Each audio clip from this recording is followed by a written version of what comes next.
She was doing everything her doctor told her to do. She'd cut out the salt shaker years ago. She took her blood pressure medication every morning without fail.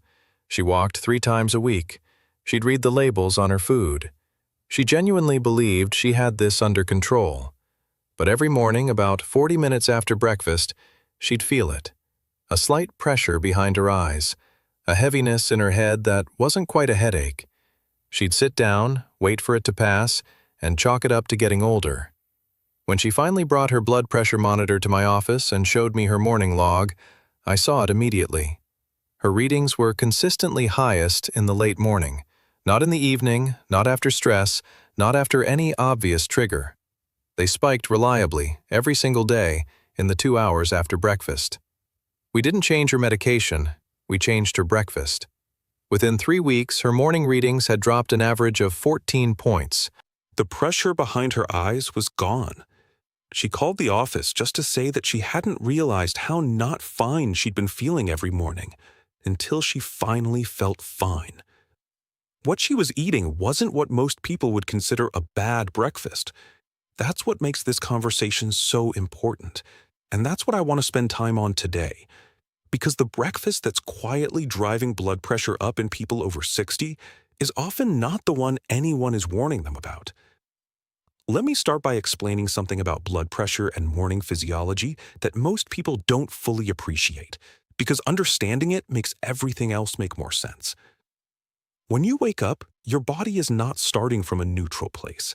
It's coming out of sleep into wakefulness, and that transition involves a coordinated cascade of hormonal activity.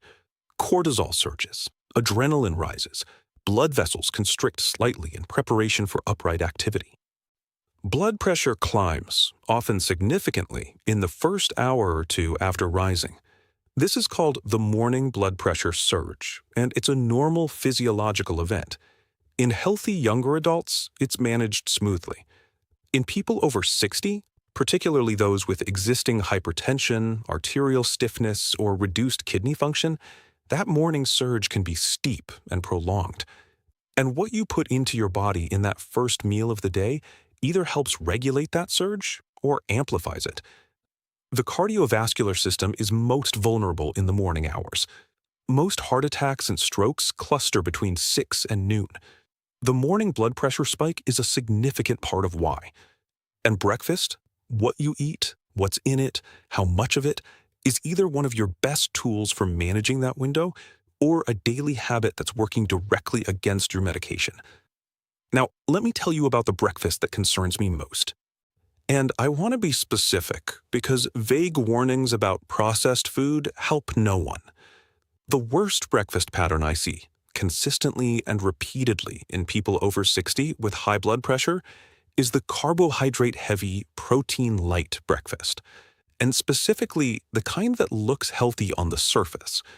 I'm talking about orange juice and toast, oatmeal made with water and a drizzle of honey, a bowl of cereal, even the ones marketed as heart-healthy, with low-fat milk, a bagel with a thin scrape of cream cheese, a glass of juice with a banana. These breakfasts share a common structure. They're predominantly carbohydrates. They're low in protein and healthy fat. And for someone managing blood pressure after 60, that structure creates a metabolic sequence that is genuinely problematic. Here's what happens. You eat a high-carbohydrate breakfast. Blood sugar rises quickly, faster than the body's insulin response can smoothly accommodate. Insulin surges to compensate. That insulin spike causes the kidneys to retain more sodium. Sodium retention pulls water into the bloodstream, increasing blood volume. More blood volume means more pressure against arterial walls. Simultaneously, the rapid blood sugar spike is followed by a drop, the familiar mid-morning energy crash. That drop triggers stress hormone release to bring blood sugar back up, cortisol, a small adrenaline response, both of which constrict blood vessels and raise blood pressure further. All of this happens quietly, predictably, and repeatedly in the 2 hours after breakfast, every single morning, in people who have no idea their meal is doing this. The patient I told you about at the beginning, she was starting every day with orange juice, toast, and a bowl of oatmeal. genuinely healthy intentions, genuinely problematic outcome for her specific physiology. Now, let me be direct about orange juice, because I know it has an almost sacred reputation in American breakfast culture, and I don't take lightly challenging something people grew up believing was essential. An 8-ounce glass of orange juice contains roughly 26 grams of sugar. That's more sugar than many sodas of the same volume, and unlike the sugar in a whole orange, it arrives without fiber, which means nothing slows its absorption. It hits the bloodstream in a fast wave that the insulin system in a 60 or 70-year-old body is simply not equipped to handle the same way a 25-year-old's body might be. There's also the blood pressure medication interaction that almost nobody discusses. Grapefruit juice is well known for interfering with certain medications, and patients are usually warned about it. But some of the same compounds, called furanocoumarins, are present in lesser concentrations in regular orange juice and can subtly affect the metabolism of certain calcium channel blockers and statins. And then there's the potassium-sodium balance, which matters enormously for blood pressure. Yes, orange juice contains potassium, but drinking it alongside a breakfast that's high in sodium, toast, cereal, any processed grain product, doesn't achieve the balance people assume. The sodium load from the food almost always exceeds whatever potassium the juice provides. Replacing the juice with the actual orange, or simply a glass of water, is one of the simplest, most underrated dietary changes I've recommended for blood pressure management. It costs nothing, it requires almost no adjustment, and for many people, the impact is noticeable within weeks. The second element of the problematic breakfast pattern is the sodium hidden in places people genuinely don't look. Most people trying to manage blood pressure know to avoid adding salt to their food. They've cut out the salt shaker, they feel good about that. And then they eat 2 slices of commercial bread for toast and consume somewhere between 300 and 400 milligrams of sodium before they've put a single topping on it. Bread is one of the leading sources of dietary sodium in the American diet, not because any one slice contains an alarming amount, but because of the frequency and quantity with which it's consumed. Bread, cereal, English muffins, bagels, crackers, the green-based breakfast staples that form the backbone of the traditional American morning are typically quite high in sodium, and none of them taste salty, which is exactly why people don't register them as sodium sources. A single cup of some popular breakfast cereals, including ones with heart-healthy branding and images of grain fields on the box, contains between 150 and 300 milligrams of sodium. Add low-fat milk, which contains sodium naturally, and you have a breakfast with meaningful sodium content before you've touched anything that tastes remotely salty. This is what I call the invisible sodium problem, and it's one of the primary reasons people who think they've reduced their sodium intake are still not seeing the blood pressure benefit they expected. They eliminated the shaker. They didn't look at the label on the bread. I want to talk about something that connects all of this in a way most people have never considered. The breakfast you eat affects not just the morning blood pressure surge, but the quality of your blood pressure medication's performance. Most blood pressure medications are taken in the morning. They're absorbed through the digestive system, processed by the liver, and distributed through the bloodstream. When you eat a high-sugar, high-sodium breakfast simultaneously, you're altering the intestinal environment through which that medication is being absorbed. Rapid blood sugar changes affect gut motility and absorption rates. High sodium intake in the same meal increases the fluid load the kidneys must manage, competing with the medication's mechanism. And for people on diuretics, water pills for blood pressure, the timing and composition of breakfast matters even more. Diuretics work by having the kidneys excrete more sodium through urine. If you follow your diuretic with a high-sodium breakfast, you're essentially working against the medication before it's had a chance to do anything. Nobody explains this. It should be explained. The simple takeaway, though I'll offer more specific guidance shortly, is that breakfast should be working with your medication, not against it. And that alignment starts with understanding what your breakfast actually contains. Now, let me tell you about the breakfast I actually recommend for people managing high blood pressure.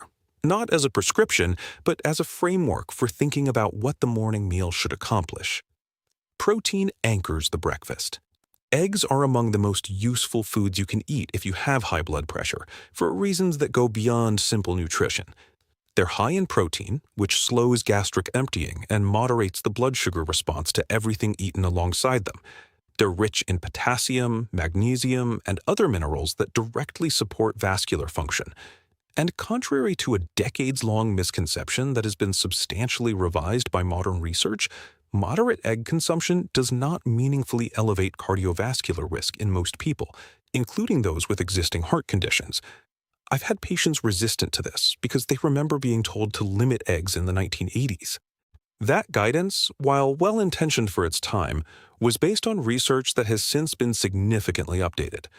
2 eggs at breakfast, for most people, is not the problem. The toast underneath them might be. Avocado is one of the most blood pressure-friendly foods available, and it's also one of the most satisfying and convenient. It's rich in potassium, more than a banana per serving, which directly counteracts the effect of sodium on blood vessels.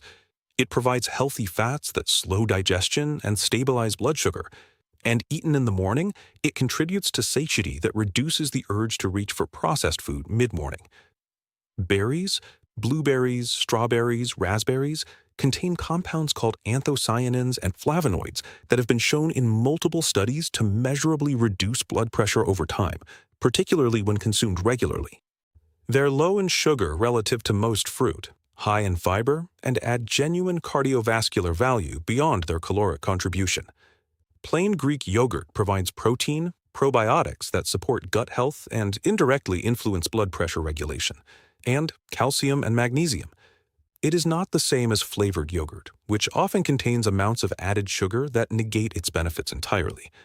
Plain, with a small amount of berries, is the version that earns its place at the blood pressure-conscious breakfast table.